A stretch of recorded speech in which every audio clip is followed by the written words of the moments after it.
ॿुधंदड़ सभिनी दोस्तनि खे राजेश वलेचा जो नमस्कार। अॼु जेको विषय मां तव्हां लाइ खणी आयो आहियां उन जो उनवान आहे नौजवान ऐं साइबर क्राइम। अॼु जे हिन आधुनिक ऐं जदीद दौर जूं महत्वपूर्ण हासिलातूं आहिनि कंप्यूटर, इंटरनेट, मोबाइल वग़ैरह, जेकी असांजी ज़िंदगी जो अहम हिसो बणिजी चुकियूं आहिनि। उन्हनि सुविधाउनि खां सवाइ ॼण हिन युग जी कल्पना करणी मुश्किल आहे।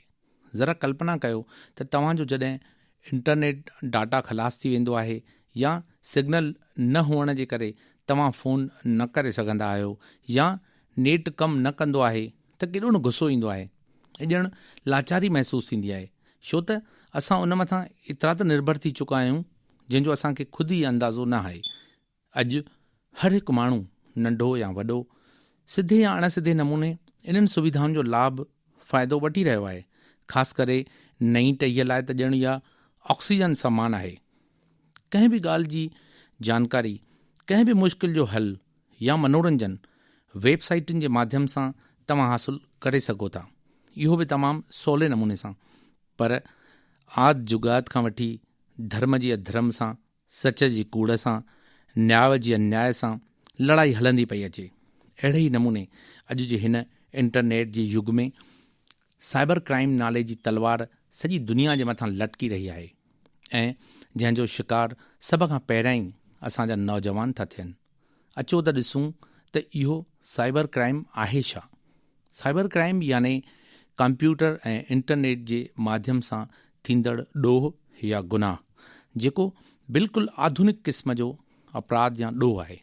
जीअं त कंहिं बि कंप्यूटर मां उन जी निजी जानकारी कढणु, जीअं त यूज़र नेम ऐं पासवर्ड, कंहिं बि कंप्यूटर मां का ख़ासि जानकारीअ खे डाहे उन खे नुक़सानु पहुचाइणु, या वरी जानकारीअ मां कुझु कटे उन में जोड़णु या बदिलणु वग़ैरह, या वरी कंप्यूटर जे हार्डवेयर खे नुक़सानु पहुचाए या उन जे कंहिं हिसे खे ग़ाइबु करणु बि साइबर क्राइम जे ई तहत आहे।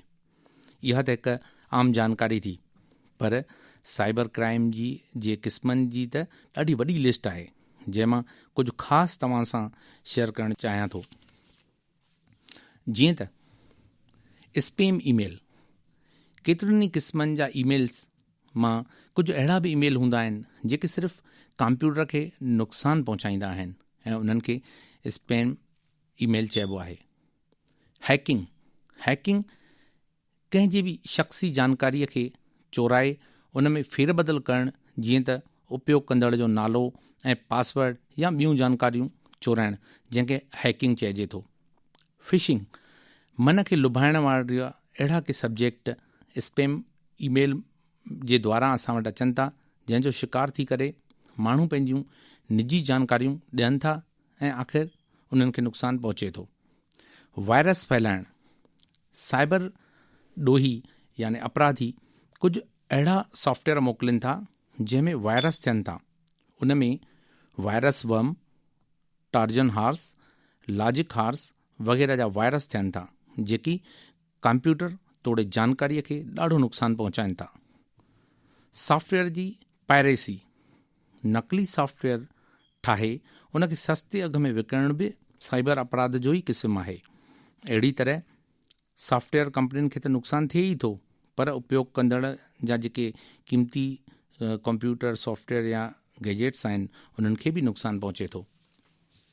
बैंक जा कूड़ा फ़ोन, तव्हांखे को अहिड़ो ईमेल या फ़ोन कॉल अचे जंहिंमें बैंक मां आयो हुजे ऐं तव्हां खां पुछे त तव्हां पंहिंजो ATM नंबर ऐं पासवर्ड ॿुधायो त तव्हांजो खातो या अकाउंट बंदि थी वेंदो, या तव्हां केतिरे ई वक़्त खां ट्रांज़ेक्शन न कयो आहे, इन करे उन खे एक्टिव करण जे लाइ ATM नंबर या पासवर्ड वरितो वञे।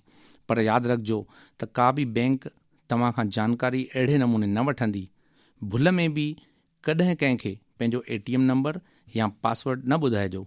फ़ोन हुजे या ईमेल, कंहिं ते बि पंहिंजो पासवर्ड न ॿुधाईंदा।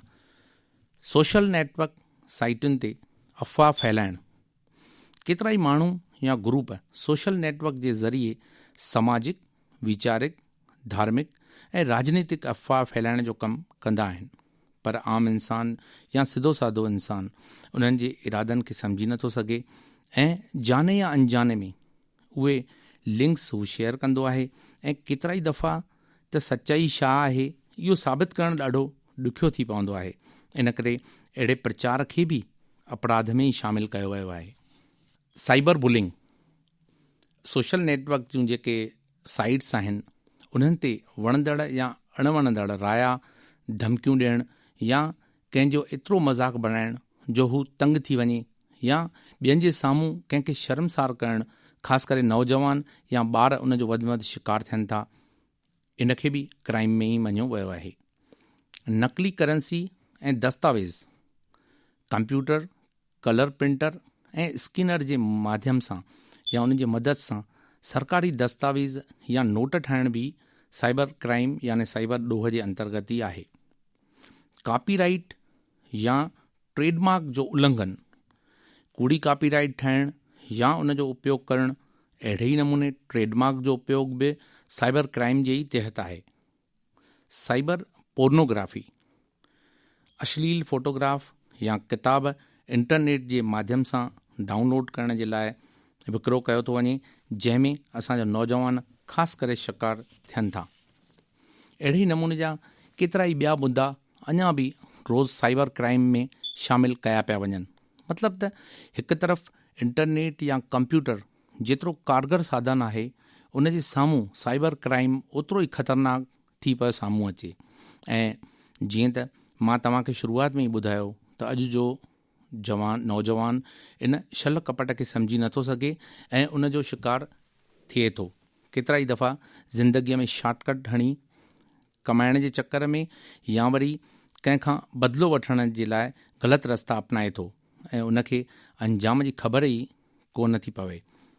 नौजवान ई असांजे देश जो भविष्य आहिनि ऐं उन्हनि खे पंहिंजी ज़िंदगीअ सां ईअं खेॾणु न घुरिजे। ईमानदारी जो रस्तो ॾुखियो ज़रूरु आहे पर कामयाबी जी मंज़िल उन ते ई मिलंदी आहे। साइबर क्राइम या ॾोह में फासी केतिरा ई नौजवान पंहिंजी ज़िंदगी बर्बादु करे रहिया आहिनि। उन्हनि खे जेल में बि वञणो पवे थो या उन्हनि जो सॼो चरित्र ख़राबु थिए थो ऐं नौकरी मिलण में बि उन्हनि खे परेशानी थिए थी। भारत सरकार जी तरफ़ां साइबर अपराध जे लाइ केतिरा ई कानून ठाहिया विया आहिनि। उन्हनि में ख़ासि आहिनि IT लॉ 2000 जे तहत सज़ा पिणु ॾिनी वञे थी। साइबर आतंकवाद जे लाइ 66F जे तहत सज़ा ॾिनी वञे थी। सॼी दुनिया में साइबर अपराध सां मुक़ाबिलो करण जे लाइ केतिरियूं ई संस्थाऊं कमु करे रहियूं आहिनि। इहो हिकु ॿरंदड़ मसइलो आहे ऐं उन जो अञा ताईं को इलाजु न थियो आहे, पर हा उन जे प्रति ॼाण या जागरूकता ई हिकु हल आहे। बाक़ी साइबर अपराध खे ख़तमु करणु मुमकिन न आहे। अॻे ज़माने में माइट ईअं चवंदा हुआ त ॿार मथां नज़र रखणु घुरिजे त कंहिं बुरी संगत में न फासी वञे, पर हाणे जे युग में हिकु इंटरनेट सॼी दुनिया सां जोड़े वेठो आहे। दुनिया जे कहिड़े बि कुंड मां को बि माण्हू कंहिंजो बि दोस्त थी सघे थो या दुश्मन बि थी सघे थो। अॼुकल्ह माइट पंहिंजनि ॿारनि खे पढ़ाईअ जे विच में तनाव घटि करण जे लाइ या मनोरंजन लाइ रांदियूं यानी कि गेम्स खेॾण जे लाइ फ़ोन या कंप्यूटर जो उपयोग करणु था ॾियनि। पर अॼु जी नई पीढ़ी या ॿार तमामु होशियार आहिनि। उहे किथां जो किथे पहुची वञनि था ऐं ॾाढो जल्दी सिखी वञनि था। अहिड़ी हालत में असांखे उन ॻाल्हि जो बि ध्यानु रखणु घुरिजे त असांजो ॿारु छा छा सर्च थो करे ऐं उन जा सोशल मीडिया ते कहिड़ा कॉन्टेक्ट्स आहिनि। उन्हनि खां कुझु बि सिखण जे बहाने ई उन्हनि जो ध्यानु रखी सघिजे थो। पंहिंजे मसरूफ़ शेड्यूल मां टाइम कढी करे ॿारनि सां गॾु कुझु वक़्तु गुज़ारणु घुरिजे ऐं उन्हनि सां दोस्ताणो रिश्तो रखणु खपे, जीअं त हू तव्हांखे हर ॻाल्हि शेयर करे। छो जो अॼु जी नई टही पंहिंजनि माइटनि सां शेयर करण में शर्म ऐं हिचकिचाहट महसूसु करे थी। उन जो नतीजो इहो थो थिए त ॿारनि जी कंहिं बि मुश्किल में फासण खां पोइ माइटनि खे ख़बर तॾहिं थी पवे जॾहिं ॾाढी देरि थी चुकी हूंदी आहे। घणा दफ़ा त साइबर अपराधी पंहिंजी सुञाणप बदिले पंहिंजो नालो, उमिरि, मुल्क कुझु बि ॿुधाए पंहिंजे मक़सद खे अंजाम ॾियनि था ऐं नौजवान उन्हनि जे चकर में फासी पवनि था। नौजवाननि जे लाइ बेरोज़गारी हिकु वॾो मसइलो आहे ऐं उनजो फ़ाइदो ई साइबर अपराधी नौजवाननि खे पंहिंजे ॼार में फसाए थो। उहे अपराधी फर्ज़ी कंपनियूं ठाहे उन्हनि खे नौकरीअ जे बहाने फासाए पंहिंजे मक़सद खे अंजाम ॾियनि था। त दोस्तो, आख़िर में मां तव्हांखे चवंदुसि त कंहिं बि लालच में न फासो, जल्दबाज़ीअ में अची करे को बि क़दम न खणो। पंहिंजनि माइटनि ऐं दोस्तनि सां सलाह ज़रूरु कयो, हिक ॿिए खे जानकारी शेयर कयो, त ई उन अपराध खां बची सघिबो आहे। कंहिं बि जानकारीअ खे बिना उन जी ख़ातिरी कए शेयर न कयो। अफ़वाहनि खां दूर रहो ऐं पंहिंजनि गैजेट्स ऐं सॉफ्टवेयर में एंटीवायरस ज़रूरु विझायो। अनजान मैसेज या मेल ते विश्वास न कयो। जीअं तव्हांजी लॉटरी लॻी आहे या इनाम मिलियो आहे वग़ैरह। पंहिंजो कंप्यूटर या ATM या को बि पासवर्ड कंहिंखे बि न ॿुधायो। नेट बैंकिंग करण खां पोइ पासवर्ड सेव ते क्लिक कॾहिं बि न कयो। सोशल नेटवर्क ते ईंदड़ कंहिं बि फ्रेंड रिक्वेस्ट खे यकदमि एक्सेप्ट न कयो। थी सघे थो उहो बि साइबर अपराधी हुजे ऐं तव्हां उन साइबर अपराध जा शिकार थी वञो। पंहिंजे दोस्त राजेश वलेचा खे इजाज़त ॾींदा। नमस्कार। वरी कंहिं नए विषय ते मिलबो।